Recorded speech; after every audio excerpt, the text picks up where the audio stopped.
Hello, I'm Stuart.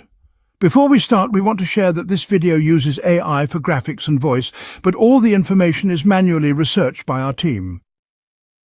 Here in the video, we will share the details for the AI Dungeon error code 504. The error reads, "Update check failed to fetch manifest, server responded with status." As per our research, the error comes when players try to open the app. Some users have shared that first they received error 500 and later it changed to error 504. According to our research, this error likely appears due to network problems or server-side issues. It mostly happens when the game is unable to connect to the servers. The first thing you should try is to restart your device along with your network connection. Once everything restarts, launch the app again and check for the error. If the error still comes, then it is likely that the servers are down due to an outage or maintenance.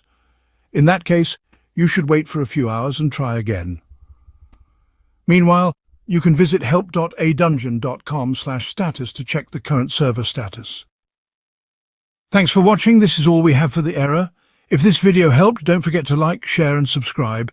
Have any questions or issues? Drop them in the comments below. See you in the next one.